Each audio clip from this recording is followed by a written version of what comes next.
వ్రతశాల ఇది నా యేసు నివసించశాల. దేవునికి స్తోత్రములు కలుగునుగాక, దేవునికి మహిమ కలుగునుగాక.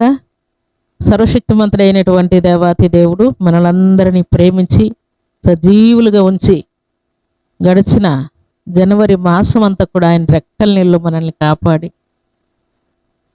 ఎన్నో శోధనలు, కర్రువులు, కష్టాలు, నిందలు, అవమానాలు, పెంతరాలు, అనారోగ్యాలు, ఎవరికి చెప్పుకోలేని ప్రాబ్లమ్స్ మనకు వచ్చినా కూడా వాటన్నిటిలో నుండి దేవుడు మనల్ని తప్పించి ఆయన కృపను మెండుగా నిండుగా అనుగ్రహిస్తూ గడిచిన మాసం అంతా కూడా ఆయన కృపలో మనల్ని వర్ధిల్ల చేశాడు. ప్రియులారా, ప్రార్థనలో, విశ్వాసంలో పట్టుదల కలిగి, రోషం కలిగి, పరిపూర్ణ ఆనందంతో దేవుణ్ణి స్తుతించే కృపను కూడా దేవుడు మనందరికీ అనుగ్రహించాడు. ప్రియులారా, అందుకై దేవదేవుణ్ణి స్తుతిస్తూ ఉన్నాను. ప్రియులారా, మీ అందరికి కూడా యేసుక్రీస్తు నామములో శుభములు, వందనములు తెలియజేస్తున్నాను. నిజముగా సర్వాధికారి మనల్ని ఎంత ప్రేమిస్తున్నాడో, మన మీద ఎంత కనికరం ఉన్నదో, ఎంత జాలి ఉన్నదో, మనల్ని ఎంతగా దీవించాలని దేవుడు కోరుకుంటూ ఉన్నాడు. మనము దేవుని మీద ఆశ పెట్టుకున్నటువంటి విధానాన్ని బట్టి దేవుడు మనల్ని ఎంత వర్ధిల్ల చేయాలని కోరుకుంటున్నాడో, ఈ మాసంలోనికి దేవుడు ఎందుకు మనల్ని ప్రవేశపెట్టాడో మనకు అర్థమయ్యేటట్టుగా దేవుడు గడిచిన మాసం అంతా కాపాడాడు. ప్రియులారా, ఈ శుభదినాన ఫిబ్రవరి మాసంలోనికి దేవుడు మనల్ని అడుగుపెట్టి కృపనిచ్చాడు. ప్రియులారా, నిత్యం మనం సంతోషంగా దేవుణ్ణి స్తుతిస్తూ కీర్తనలు పాడుచు, ప్రార్థన చేయొచ్చు, విశ్వాసములో బలపడుతూ, స్వస్థత పొంది ధైర్యముగా తల ఎత్తుకొని దేవుని కొరకు మనం బ్రతకాలని దేవుడు మనల్ని ఇంకా సజీవులుగా ఉంచాడు. ప్రియులారా, అందుకే దేవదేవుని స్తుతిస్తూ ఉన్నాను. ఈ ఫిబ్రవరి మాసంలోనికి సర్వాధికారి మనల్ని అడుగుపెట్టి కృపనిచ్చాడు. ప్రియులారా, అందుకే మనం అందరం కూడా దేవదేవునికి సంతోషముగా కృతజ్ఞతాస్తుతులు చెల్లించవలసిన వారమై ఉన్నాం. దేవుడు మనకు ఈ ఫిబ్రవరి మాసానికి దేవుడు ఇచ్చినటువంటి శ్రేష్టమైనటువంటి వాగ్దానం చదువుకుందాం. ప్రియులారా, యెషయా గ్రంథం 40వ అధ్యాయం 31వ వచనాన్ని చదువుకుందాం. యెహోవా కొరకు ఎదురు చూచువారు నూతన బలము పొందుదురు. వారు పక్షిరాజు వలె రెక్కలు చాపి పైకి ఎగిరెదరు. అలయక పరిగెత్తెదరు, సొమ్మసిల్లక నడచిపోవుదురు. దేవుడి శ్రేష్టమైన మాటలు మనందరి జీవితాల్లో నెరవేర్చి ఆయన నామునకు మహిమ తెచ్చుకొనుగాక. దేవుడి శ్రేష్టమైన మాటలు దీవించి ఆశీర్వదించునుగాక. సర్వశక్తిమంతుడు అయినటువంటి దేవాతి దేవుని సన్నిధిలో చేరిన మనందరికీ ఈ 2వ మాసంలో దేవుడు మనకిచ్చినటువంటి శ్రేష్టమైనటువంటి వాగ్దానం. దేవుని సన్నిధిలో చేరిన మనం అందరం కూడా యెహోవా కొరకు ఎదురు చూస్తూ ఉంటాం. ప్రియులారా, లోకంలో లేక కుటుంబంలో లేక సంఘములో లేక సమాజంలో లేక మన ఫ్రెండ్స్తో, మన బంధువులు, రక్త సంబంధికులతో, మనం ప్రేమిస్తున్నటువంటి వారితో మనం జీవిస్తూ ఉన్నప్పుడు, లేక వారిని మనం నమ్ముకున్నప్పుడు, లేక రాజులను, అధికారులను, ప్రధానులను నమ్ముకున్నప్పుడు కొన్నిసార్లు మనం హేళన చేయబడతాం, అవమానం చేయబడతాం. వారి ప్రేమలో కూడా కొన్నిసార్లు లోటుపాట్లు మనకు కనబడవచ్చు. ప్రియులారా, వారి ప్రేమలో కూడా వ్యత్యాసాలు కనబడవచ్చు. మన దగ్గర మన పరిస్థితులు, మన ఆరోగ్యం, మన ఇల్లు, పొలాలు, స్థలాలు, లేక జాబు, ప్రమోషను అన్ని క్లియర్గా ఉండి హాయిగా ఆనందంగా ఉన్నప్పుడు మనతో ఉన్నటువంటి మన బంధువులు, రక్త సంబంధికులందరూ కూడా మనతో చాలా హ్యాపీగా ఉంటారు. ప్రియులారా, అయితే పరిస్థితులన్నీ గందరగోళం అయిపోయి మనం అనారోగ్యం పాలై నష్టాల్లోనికి వెళ్ళి కష్టాల్లో ఉండి దరిద్రం అయిపోయి ఇల్లు కోల్పోయి, పొలం కోల్పోయి, జాబ్ కోల్పోయి, ఆరోగ్యాన్ని కోల్పోయి అన్నీ కోల్పోయిన తర్వాత ఏం చేయాలో అర్థం కాని పరిస్థితుల్లో ఉన్నప్పుడు అప్పుడు మన వారందరూ కూడా మనల్ని విడిచిపెడుతూ ఉంటారు. అయితే గ్రంథంలో రాయబడిన మాట ఏంటంటే వారందరూ మనల్ని విడిచిపెట్టవచ్చు, కానీ యెహోవా కొరకు ఎదురు చూచువారు నూతన బలము పొందుదురని వ్రాయబడింది. దేవునికి స్తోత్రములు కలుగునుగాక. ఇన్ని జరుగుతున్నా కూడా యెహోవా మీద ఆశ పెట్టుకొని ఉన్నావు కదా, యెహోవా కొరకు ఎదురు చూస్తూ ఉన్నావు కదా, దేవుని మీద విశ్వాసంతో ఉంటూ ఉన్నావు కదా, నా దేవుడు నాకు తోడుగా ఉన్నాడని అనుకుంటూ ఉన్నావు కదా, అందుకే నువ్వు నూతన బలము పొందుకోబోతూ ఉన్నావు. మనకు కనబడని, వినబడని, తెలియనటువంటి కార్యాలు దేవుడు మన పక్షముగా చేయబోతున్నాడు. మన విశ్వాసాన్ని బలపరచబోతూ ఉన్నాడు. మన భక్తిని దేవుడు స్థిరపరచబోతూ ఉన్నాడు. మనకు వస్తున్నటువంటి కష్ట క్లిష్ట పరిస్థితులన్నిటినీ చూసినప్పుడు మనం విశ్వాసంలో వెనక్కి వెళ్ళిపోతున్నామా అన్నంత రీతిలో మనకు శ్రమలు వస్తూ ఉంటాయి ప్రియులారా. అయితే సర్వాధికారి అంటున్నాడు, యెహోవా కొరకు ఎదురు చూచువారు నూతన బలం పొందుదురు. అన్ని పరిస్థితులు అయిపోయినట్టుగా, అన్నిట్లో నష్టాల్లో కష్టాల్లో ఉన్నట్టుగా, అన్ని పరిస్థితులు గందరగోళంగా ఉన్నట్టు కనబడుతూ ఉన్నా కూడా దేవుడు అన్ని కార్యాల్లో నూతన బలాన్ని దేవునికి ఇవ్వబోతూ ఉన్నాడు. దేవునికి స్తోత్రములు కలుగునుగాక. ఇంట బయట సంఘంలో, సమాజంలో, జాబ్లో, ప్రమోషన్లో, అలాగే పొలములో, నువ్వు చేస్తున్నటువంటి బిజినెస్లు అన్నింటిలో కూడా నూతనమైనటువంటి బలాన్ని, నూతనమైనటువంటి ధైర్యాన్ని, నూతనమైనటువంటి కార్యాలను దేవుడు నీ పక్షముగా చేయబోతూ ఉన్నాడు. దేవునికి స్తోత్రములు కలుగునుగాక. దేవుని సన్నిధిలో చేరినటువంటి దేవుని ప్రియబిడలమైన మనము దేవుని కోసం ఎదురు చూస్తున్నాము గనుక దేవుడి కార్యాలు చేయబోతున్నాడు. కింద ఏమని మాట వ్రాయబడింది? పక్షిరాజు రెక్కలు చాపి పైకి ఎగిరినట్లు. పక్షిరాజు రెక్కలు చాపుతూనే పైకి ఎగిరిపోయినట్లుగా ప్రభు సన్నిధిలో చేరిన మనమందరం కూడా దేవుని కోసం ఎదురు చూడడమే మన రెక్కలు చాపడం ప్రియులారా. రెక్కలు చాపినంత కాలం పక్షి పైకి ఎలాగో ఎగిరిపోతూ ఉన్నదో, దేవుని కొరకు ఎదురు చూసినంత కాలం నువ్వు పైకి ఎగిరిపోతూనే ఉంటావు. దేవునిలో వర్ధిల్లుతూనే ఉంటావు. దేవుని కోసం రోషం కలిగి పని చేస్తూ ఉంటావు. దేవుని కొరకు బలమైన సాక్షిగా నువ్వు నిలిచి ఉంటావు. అందుకే కింద మాట ఏమని వ్రాయబడిందంటే, వారు అల్లయ్యక పరిగెత్తెదరు, సొమ్మసిల్ల కన్నడచ్చిపోదురు. అలసిపోయే పరిస్థితులు, సొమ్మసిల్లే పరిస్థితులు ఎన్నో నీకు రావచ్చు ప్రియులారా. ఎన్నొచ్చినా కూడా నువ్వు అలసిపోవు. ఎందుకంటే యెహోవా కొరకు నువ్వు ఎదురు చూస్తున్నావు. నా దేవుని కొరకు నేను ఎదురు చూస్తున్నాను. లోకంలో ఉన్న అధికారులు, పెద్దలు ఎవరి వైపు నేను ఎదురు చూడడం లేదు అని దేవునిలో నువ్వు నడిచిపోతున్నావు గనక ఇక నువ్వు సమస్యల పరిస్థితి ఉండదు ప్రియులారా. సర్వశక్తిమంతుడు అయినటువంటి దేవాతి దేవుడు సెలవిచ్చిన మాట ప్రకారం నూతన బలాన్ని నువ్వు నిశ్చయముగా పొందుకోబోతూ ఉన్నావు. ఈ పరిస్థితులు ఎన్నొచ్చినా కూడా, ఈ గందరగోళాలు ఎన్నొచ్చినా కూడా, ఎన్ని తుఫానులు వచ్చినా, ఎన్ని వరదలు వచ్చినా, ఎలాంటి భయంకరమైన పరిస్థితులు వచ్చినా కూడా భక్తులు షడ్రక్ మెషక్ అబేద్నెగోల వారు అగ్ని గుండంలో వేయబడిన, భక్తుడైన దానియేలు సింహబోనులో వేయబడిన, ఇంకా పౌలు శిలలో చెరసాలలో వేయబడిన, ఎలాంటి పరిస్థితులు వచ్చినా కూడా దేవుడు ఉన్నాడన్న ధైర్యంతో, విశ్వాసంతో వారు ఉన్నందుకు దేవుడు వారు విజయం సాధించినట్లు కృప చూపించాడు. అందుకే పగలైనా, ఎండైనా, వర్షమైనా, తుఫానైనా, ఇంకే పరిస్థితులు వచ్చినా కూడా నా రక్షణకర్త అయిన నా దేవుని కొరకు నేను కనిపెట్టుకొని ఉంటానని అంటూ ఉన్నాను. దేవునికి స్తోత్రములు కలుగునుగాక. భక్తులు ఎదురు చూస్తూ ఉన్నారు అని అంటే, దేవుని కొరకు ఎదురు చూసేవారు ఎంతవరకు ఎదురు చూస్తున్నారనే మాట క్లియర్గా వ్రాయబడింది. చూడండి ప్రియులారా, కీర్తనల గ్రంథం 123వ అధ్యాయం 2వ వచనాన్ని చదువుకుందాం. దాసుల కన్నులు తన యజమానుని చేతి తట్టును, దాసి కన్నులు తన యజమానురాలి చేతి తట్టును చూచునట్లు మన దేవుడైన యెహోవా మనలను కరుణించు వరకు మన కన్నులు ఆయన తట్టు చూచుచున్నవి. దేవునికి స్తోత్రములు కలుగునుగాక. దాసుని యొక్క కన్నులు యజమాని వైపు, దాసురాలి కన్నులు యజమానురాలి వైపు చూచినట్లుగా దేవుడు మనల్ని కరుణించే వరకు, కృప చూపేంత వరకు, స్వస్థపరిచేంత వరకు, దీవించేంత వరకు, ఆయన కరుణా కటాక్షం మన మీదకి వచ్చేంత వరకు ఏం చేస్తున్నారంట? యెహోవా కొరకు ఎదురు చూచేవారందరూ కూడా దేవుడు కరుణించేంత వరకు ఎదురు చూస్తూ ఉన్నారంట. భక్తులు అలాగూ దేవుని కోసం ఎదురు చూసి గొప్ప దీవెనల ఆశీర్వాదాలు పొందుకున్నారు ప్రియులారా. ఈ ఉదయకాల సమయంలో, ఈ శుభదినాన సర్వాధికారి వైపు నువ్వు ఎదురు చూస్తున్నావు కదా. దేవుడు కరుణించేంత వరకు ఆయన తట్టు నీ కనులు చూస్తూ ఉన్నాయి కదా. నిశ్చయముగా దేవుడు ఆయన కరుణా కటాక్షం నీ మీదికి పంపుతూ ఉన్నాడు. ఇంకెప్పుడు నన్ను దీవిస్తావు, ఇంకెప్పుడు నీ ఆశీర్వాదం నా మీదకి వస్తుందని ఎదురు చూస్తూ ఉన్నావు.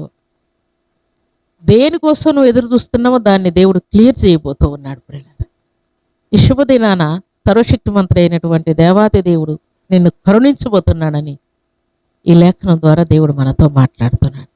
దేవునికి స్తోత్రములు కలుగునుగాక. అలాగే కృప కోసం మనం కనిపెట్టుకున్నాం కదా, దేవుని యొక్క దీవెన కావాలని కనిపెట్టుకున్నాం కదా, దేవుని యొక్క ఆశీర్వాదం కావాలని, దేవుడు ఏదో ఒక దినాన నన్ను కనికరిస్తాడని, నా ప్రార్థన ఆలకిస్తాడని, నన్ను హెచ్చిస్తాడని, నన్ను ఆశీర్వాదం వైపు మళ్ళిస్తాడని దేవుని వైపు ఎదురు చూస్తున్నావు కదా. వాటన్నిటిని నెరవేర్చడానికి దేవుడు నీ యందు కృప చూపుటకై దేవుడు ఏం చేస్తున్నాడంట? ఆనందిస్తూ ఉన్నాడంట. ప్రియులారా, నువ్వు కనిపెట్టుకున్నందుకై దేవుడు ఆనందిస్తున్నాడు. దేవుని వైపు నువ్వు ఎదురు చూస్తున్నందుకై దేవుడు ఆనందిస్తున్నాడు. దేవునికి స్తోత్రములు కలుగునుగా. కనిపెట్టుకున్న వారిని దేవుడు ఎలాగూ దీవిస్తానని సెలవిస్తూ ఉన్నాడు అని అంటే, కీర్తనల గ్రంథం 37వ అధ్యాయం 34వ వచనాన్ని చదువుకుందాం. యెహోవా కొరకు కనిపెట్టుకొని ఉండము, ఆయన మార్గమును అనుసరించుము, భూమిని స్వతంత్రించుకొనున్నట్లు ఆయన నిన్ను హెచ్చించును. దేవునికి స్తోత్రములు కలుగును గాక. దేవుని కొరకు కనిపెట్టుకున్న వారిని దేవుడు ఏం చేయబోతున్నాయంట? భూమిని స్వతంత్రించుకున్నట్లుగా ఆయన నిన్ను హెచ్చించును. దేవుని కొరకు నువ్వు ఎదురు చూస్తున్నందుకై దేవుడు ఇంట్లో నిన్ను హెచ్చిస్తాడు, సంఘములో హెచ్చించబోతూ ఉన్నాడు, సమాజంలో హెచ్చించబోతున్నాడు, పొలంలో హెచ్చించబోతూ ఉన్నాడు. అలాగే నీ జాబ్ విషయంలో, ప్రమోషన్ విషయంలో, నువ్వు చేస్తున్న సకలమైన పరిస్థితులన్నిట్లో కూడా దేవుడు నిన్ను, నా ఇంటి వారే మారలేదు, నా ఇంటి వారే రక్షణ పొందలేదు, నా ఇంటి వారే దీవించబడలేదు, నా ఇంటి వారే నా మాట వినడం లేదు, నా భార్య వినడం లేదు, నా భర్త మాట వినడం లేదు, నా పిల్లలు నాకు ఎదురు తిరుగుతూ ఉన్నారు, ఎవరు నేను చెప్పిన మాట వినకుండా విధేయులు కాకుండా జీవిస్తూ ఉన్నారని టెన్షన్ పడుతూ ఉన్నాయి. యెహోవా కొరకు ఎదురు చూసే ప్రతి వారిని కూడా భూమిని స్వతంత్రించుకునేటంతగా దేవుడు హెచ్చించబోతున్నాడు. దేవునికి స్తోత్రములు కలుగునుగాక. ఈ శుభదినాన, ఈ ఫిబ్రవరి మాసంలో దేవుడు తనను నమ్ముకొని ఆయన మాట ప్రకారం జీవిస్తూ ఆయన కోసం కనిపెట్టుకున్నటువంటి వారందరిని కూడా ఈలాగు దేవుడు హెచ్చించబోతున్నాడు. భూమిని స్వతంత్రించుకునేటంతగా దేవుడు నిన్ను హెచ్చించబోతున్నాడు. దేవుని యొక్క ఆశీర్వాదములు నువ్వు అనుభవించినట్లుగా దేవుడు నీకు ఇచ్చిన వాగ్దానములన్నీ కూడా దేవుడు నెరవేర్చబోతున్నాడు. ఇక్కడ ఒక చిన్న సాదృశ్యం మీకు జ్ఞాపకం చేసి నేను ముగిస్తాను. ప్రియులారా, గడిచిన దినాల్లో దేవుని సన్నిధిలో నేను ప్రార్థన చేస్తూ ప్రతి సాటర్డే ఫాస్టింగ్ ప్రేయర్ చేస్తూ ఉండేదాన్ని. ఆ ప్రార్థన చేస్తున్నప్పుడు దాదాపుగా 10 సంవత్సరాలుగా నేను ప్రార్థన చేస్తూ ఉన్నాను. ఆ ప్రార్థనకు నాకు ప్రతిఫలం ఏమీ కనబడడం లేదు. అప్పుడు నేను ప్రార్థన చేస్తున్న ప్రతిసారి, ఒకవేళ ఈరోజు ఉపవాస ప్రార్థన ఏం చేద్దాంలే, హెల్త్ సరిగా లేదు, లేకుంటే వేరే ఊరిలోకి వచ్చేసాను, ఈరోజు ఎక్కడ చేసేదిలే అంటే దేవుడు నన్ను ఊరక ఉండనిచ్చేవాడు కాదు. ప్రియులారా, నాకు మనశ్శాంతి లేకుండా చేసేవాడు. ఎక్కడున్నా సరే పరిగెత్తుకొని నేను ఆ రోజు ప్రార్థనలో గడపాలి. దేవుడు నన్ను అలాగూ తొందర చేస్తూ ఉండి, అందుకని నేను ప్రార్థన చేస్తూ, ప్రభువా, ప్రతి సాటర్డే నాకు టెన్షన్ పెట్టి నీ సన్నిధిలో ప్రార్థన చేయాలని తొందర చేస్తూ ఉన్నావు కదా, ఈ ప్రార్థన నువ్వు ఎప్పుడయ్యా ఆశీర్వదించేది? ఈ ప్రార్థన ఇంతేనా? ఇంకా నేను ఒక్కతే నీ సన్నిధిలో ప్రార్థన చేస్తూ ఉండాలి, అంతేనా? ఈ ప్రార్థనను ఆశీర్వదించవా అని నేను దేవుని సన్నిధిలో 10 సంవత్సరములు కనిపెట్టుకొని ప్రార్థన చేశాను. ప్రియులారా, అయితే ఈ శుభదినాన దేవుడు 10 సంవత్సరాలు ప్రార్థన చేసి దేవుని వైపు ఎదురు చూసిన తర్వాత దేవుడు ఒకానొక మంగళవారం రోజు దేవుడు నాతో మాట్లాడి, నా కుమారి, నువ్వు ఎదురు చూస్తున్నావు కదా ఈ ప్రార్థన వర్ధిల్లాలని, నేను నా ప్రజల మధ్య లెక్కలేనన్ని అద్భుతాలు చేయబోతూ ఉన్నాను. ఈ స్వస్థత కూడిక దీవెనకరంగా ఆశీర్వాదకంగా మలచి మార్చబోతూ ఉన్నాను. ఈ శనివారపు ఉపవాస ప్రార్థన అనగా ప్రతి సాటర్డే నువ్వు ఫాస్టింగ్ ప్రేయర్ చేస్తున్నావు కదా, దానిని నేను ఆశీర్వదించబోతూ ఉన్నాను. అద్భుతమైన ఆశ్చర్యకార్యాలు చేయబోతున్నాను. ఒక ప్రత్యేకమైనటువంటి దీవెన చేత నింపబోతున్నానని దేవుడు మాట్లాడాడు. ప్రియులారా, దేవునికి స్తోత్రములు కలుగునుగాక. ఈ శుభదినాన వేలాది మందికి ఆశీర్వాదకరంగా దేవుని యొక్క సన్నిధిని దేవుడు స్థాపించి అనేకుల ప్రాణాత్మ దేహములను స్వస్థపరుస్తూ ఆయన కొరకు కనిపెట్టుకున్న వారందరినీ కూడా దేవుడు దీవిస్తూ ఉన్నాడు, స్వస్థతిస్తున్నాడు, రక్షణిస్తున్నాడు, శుభం కలుగజేస్తున్నాడు. అలసిన వారిని, సొమసిలిన వారిని దేవుడు లేవనెత్తి ఆయన కృప కొరకు స్థిరపరుస్తూ ఉన్నాడు. ప్రియులారా, దేవునికి స్తోత్రములు కలుగునుగా. దేవుని ప్రియబిడలమైన మనందరి జీవితాలు, నీ జీవితంలోను నా జీవితంలోను మనందరి జీవితాల్లో కూడా దేవుడు ఘనకార్యాలు చేయబోతున్నాడు.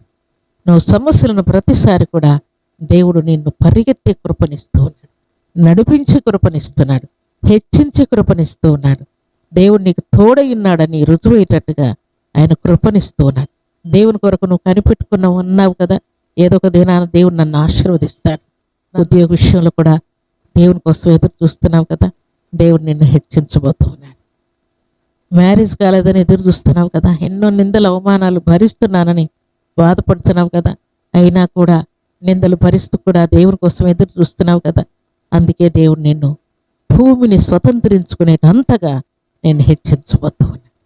అప్పుల కోపంలో ఉన్నానని దేవుని వైపు చూస్తున్నావు కదా, దాని విషయంలో కూడా దేవుడు నిన్ను హెచ్చించబోతున్నాడు. అన్ని క్లియర్ చేసి ఆయన ప్రేమ ఏంటో, ఆయన శక్తి ఏంటో, ఆయన బలం ఏంటో, ఆయన ప్రభావం ఏంటో, ఆయన నిన్ను ఎంత ప్రేమిస్తున్నాడో నీకు అర్థమయ్యేటంతగా దేవుడు నిన్ను హెచ్చించబోతున్నాడు. దేవునికి స్తోత్రములు కలుగునుగాక. ఈ శుభదినాన ఈ ఫిబ్రవరి మాసంలో దేవుని కోసం ఎదురు చూసినటువంటి దినాలలో దేవుడు ఎలాగున నిన్ను హెచ్చించబోతున్నాడో దేవుడు క్లియర్గా ఈ శుభదినాన మనందరితో మాట్లాడాడు ప్రియులారా. కాబట్టి ఈ మాసంలో దేవుడు తన ప్రజలు తన కోసం కనిపెట్టుకున్న వారందరిని కూడా లేవనెత్తబోతూ ఉన్నాడు. నూతన బలముతో నింపబోతున్నాడు.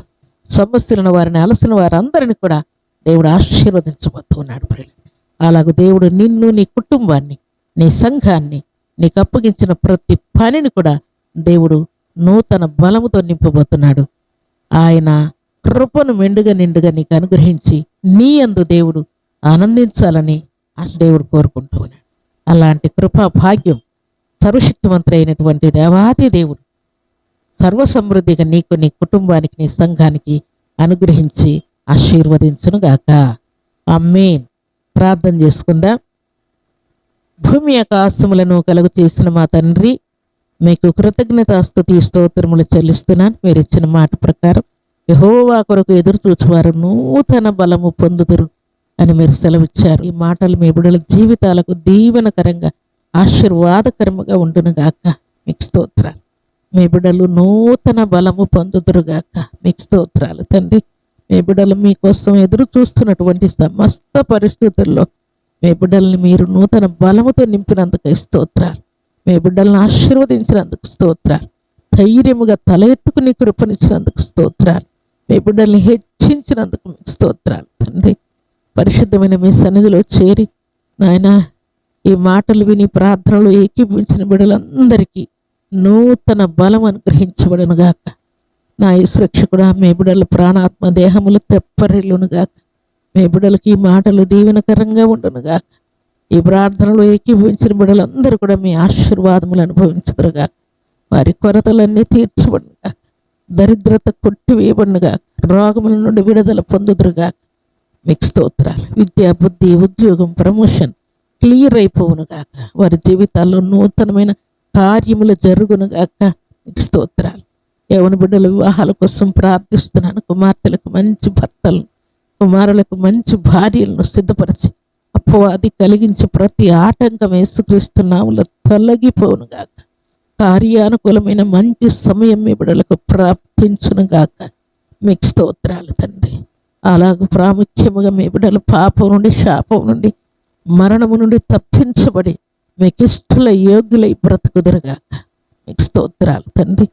ఈ ఉదయకాల దీవెనలు, ఆశీర్వాదం ప్రతి బిడ్డకు అనుగ్రహిస్తూ ఈ శుభదినాన ఎంతమంది అయితే బర్త్డేలు, మ్యారేజ్ డేలు జరుపుకుంటూ ఉన్నారో వారికి, వారి కుటుంబాలకు ప్రత్యేకమైన మీ దీవెన, ఆశీర్వాదం సర్వసమృద్ధిగా అనుగ్రహించి మీరే మహిమ, ఘనత, ప్రభావములు పొందమని ప్రార్థిస్తూ మీ కృపగల హస్తములకు బిడ్డలందరినీ అప్పగించుకుంటూ తండ్రి, మీ బిడ్డల్ని ఈ మాసంలో మీరు ఆశీర్వదించబోతున్నందుకు ఘనకార్యములు, శుభకార్యములు, శ్రేష్టమైన కార్యములు వారి జీవితాల్లో మీరు జరిగించిన ఉన్నందుకు స్తుతిస్తూ నా ప్రార్థన మీరు ఆలకించినందుకై, అంగీకరించినందుకై, మీ బిడ్డల హృదయ కోరికలన్నీ నెరవేర్చినందుకై స్తుతిస్తూ యేసుక్రీస్తు అతి పరిశుద్ధమైన నామములో స్తుతించి ప్రార్థించి అడిగి వేడుకుంటున్నాము తండ్రి.